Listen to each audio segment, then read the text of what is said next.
In a word, Mavericks is ambitious. In a word, Mavericks is ambitious. Mavericks is ambitious. Ambitious. Ambitious. Ambitious. Ambitious. Ambitious.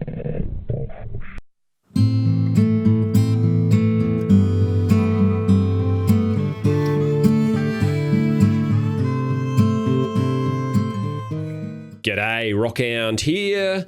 Automaton have released a 4-minute dev diary called The Forge 6 Months On.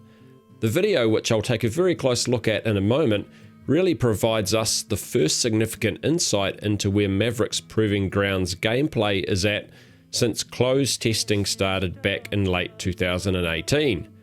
The UK-based developer has also launched a brand new website for the game, the design for which apparently falls more in line with upcoming, but as yet unseen, changes to the in-game UI. Now, fortunately for us, the dev diary is packed with fresh gameplay footage from the current build of Mavericks The Forge. The Forge is Automaton's name for the pre-release phase of the game, and in their words, allows them to trial, implement, and improve features and additions to Mavericks. You can also just think of it as being the overall name for the closed pre-alpha, alpha, and beta phases of the game's development. The current build we're playing as founders, known as New Horizons, marks the last iteration of pre-alpha development. The roadmap for the Forge has been updated on the new website, with future updates for closed testing now being named after the 4 factions that you can choose from in-game. So after New Horizons, we will enter the last Special Forces update, which will bring improvements in in-game objectives, weaponry, and more destructible elements in the Isle of Dern. That update will be followed by the Circle of Lazarus, which will see more intuitive tracking elements introduced. In turn, we'll then move into the Syndicate update that will focus on adding more social mechanics before the last closed testing phase called the Institute, which will see RPG upgrades, including more formalized progression systems added. Testing will then move into the public beta, which is scheduled for November, with an update called the Forge Hall, which will include an actual hall that founders can exclusively hang out in and reminisce about the good old pre-alpha days.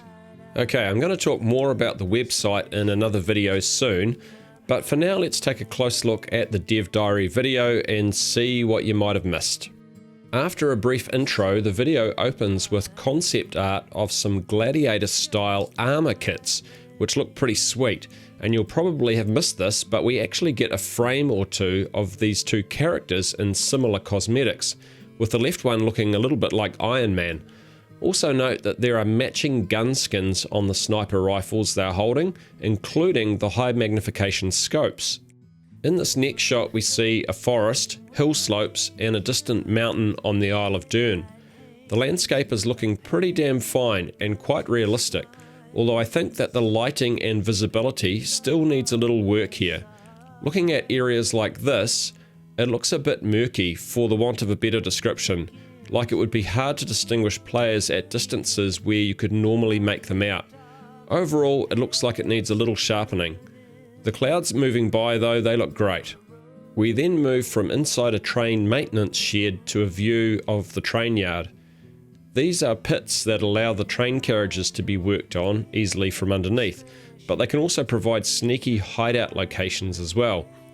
Outside the maintenance shed, we see a good view of the train yard, which has extensive tracks running into the distance. I'm hoping that these tracks will extend around and across the Isle of Dern, allowing us to leap on the Mavericks Express to travel across the Isle, as well as having moving gunfights. The lighting with sun shining through the trees here and the reflections look really nice too. Okay, the next shot is something that I've been looking forward to for quite some time now. We finally get to see what the companion drones in the game look like. I reckon they look a little bit like the drones from the Tom Cruise movie Oblivion, which also has a near-future setting, similar to Mavericks. The exterior skin of the drone is ripe for personal customization, as is their subtle internal lighting. What I'm going to do now is to resequence a series of clips from the video so that they are in order and you'll get a much better understanding of the drop-in mechanic within the game. Let's run the correct sequence through once so you can see it fully, then I'll explain each part.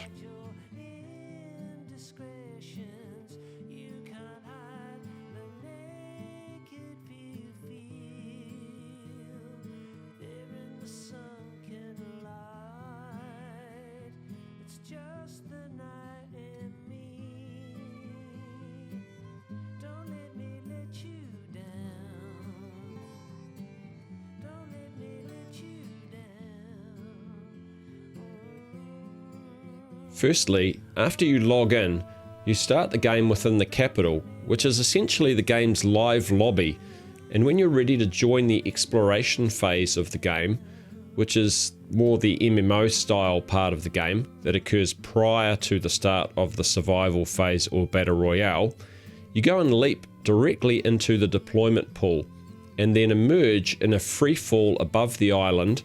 This odd transition from being in the capital to above the isle hasn't been fully explained yet, but I would expect the devs to incorporate it into the game's narrative before full release. The player then sees their drone move into position in front of them. It opens up its body to reveal gloves that are attached to the drone and allow you to control its flight. Once connected to the drone, you can control your descent speed and direction, allowing you to choose exactly where on the map you want to land. As you approach the ground, if you have chosen to drop in carrying a pistol, this becomes available for you to engage enemies on the ground who might be trying to sneakily shoot you out of the sky before you land. Note the red dot sight on the pistol here as well. So it's a pretty unique drop-in experience, and one that effectively completely removes having to queue for games, which is an issue that has plagued the likes of PUBG and Battlefield's Firestorm, especially in regions with lower player numbers like Australasia. Okay, let's take a look at what else we see in the video. In this first scene with the drone, we can see that the player is able to enter the game with weapons already equipped in the weapon slots. Once you have looted weapons, ammo, accessories and so on from the Isle of Dern, you're able to attempt to extract them back to the capital where they can be banked. You then have the option to equip that loot when you dive back into the world prior to the start of the survival phase, bearing in mind that doing that brings with it the risk that you might also lose that loot if you die. In this instance, the player is entering with an AKM, a pistol, a little ammo, 10 bandages and a helmet. Also note on the minimap that there is a red symbol with a time of 2 minutes and 40 seconds next to it. This shows the location of a timer-locked crate that contains a significant amount of high-value loot. Approaching these crates on the ground when they become unlocked has to be done with caution, because you're almost certainly not alone at that point. You can also see areas on the minimap that have a diffuse pink colour to them. This is essentially an in-game radar which lets you know the approximate location of other players in the world during the exploration phase of the game. Accordingly, this information stops completely during the survival phase, and it's possible overall that the way it works in the game may actually change or even disappear completely as the game moves further through development. In the background here are some bridges that appear to be plain white in colour. These are actually blockout or white box versions of these objects, and their design will be incrementally improved during development updates to the game. Moving to later in the video, we actually see other blockout levels from above as well. Here's what looks like a factory with multiple buildings and storage yards. We see the more developed train yard that we've seen already here. This broken bridge leads to the capital island, which is not accessible by ground from the play zone. Here we see another blocked out factory which has a train line running through it, and you can also see a number of roads have been added to the map as well. This blockout wall contains the current play area, which is just a portion of the Isle of Dern. In the distance here is one of the capital outposts, which were the main play areas very early in pre-alpha playtests. Now on the ground we see a player in combat with an AKM mounted with a red dot sight. I think the actual dot on this could be a little bit sharper and brighter so it's easier to see without obscuring the view. I also think that the muzzle flash is way too bright and obscures too much of the opposing player, and you can see that more so in this indoor location. The opponent shouldn't be completely obscured when firing at them, Also, lighting in this indoor area is pretty low, meaning that you have to move slower and with more caution than in other games when in areas like this. Having said that, the lighting is probably actually too low here, and we'll take another look at an area where that's a problem later in the video. Here we see a Circle of Lazarus player being killed by being punched, nice little melee takeout there. And here we see a relatively new weapon to the game, the Lee Enfield No. 4 bolt-action magazine-fed rifle. This slow-firing weapon that was used by British Empire and Commonwealth soldiers from the start to the middle of the 20th century will pack a hefty punch and make a good intermediate sniper rifle between the 50 cal and other faster rifles. Now you can also see above the mini-map here that the player's drone is available to be called in for extraction by pressing the O key. When you first drop into the map, there's a short cooldown period before you can initiate an extraction, and when that's done, it shows here that it will take around 50 seconds for the extraction to be set up. Now that time varies depending on the amount of loot you're carrying. During the setup time, the extraction point is visible to all players, not only on the map, but also visibly in that area through a red holographic indicator that you see here, as well as a light beam that points vertically into the sky, which you just catch a glimpse of in this shot. The beam's colour varies from pink to purple, becoming darker the higher the value of loot that the extracting player is carrying. Extractions are possible both before and during the survival phase, which is quite a change up for a battle royale, but also means that the extraction setup can potentially be used as bait to bring players in who are looking to score more loot before the end of the battle royale session. It's an interesting element that's been added to the game. Here you see one of the locked crates up close, with some time still remaining before it unlocks. In this shot we see the founder's gun skin for the AKM, and the glove scene here also appear to be new to the game. In the background of the capital here we can see the first iteration of shops within the capital. This one you can buy clothing from. It's just a simple setup that you go up to and you can make a purchase. In-game emotes are being displayed here. Currently you can point, wave, clap, and imitate a throat being cut. In this shot we see a full map of the Isle of Down. However, this is likely just to be a placeholder map, and we're yet to see the full map of the island. We see this player using healing, which requires you to be stationary before he kills an opponent. We then see the 4 factions with cosmetics that we've seen previously, and this is footage that I actually recorded of the earlier stages of playtesting and then passed that footage on to the devs for them to use alongside their own recordings to show how much the fidelity of the environment has improved over the last 7 months.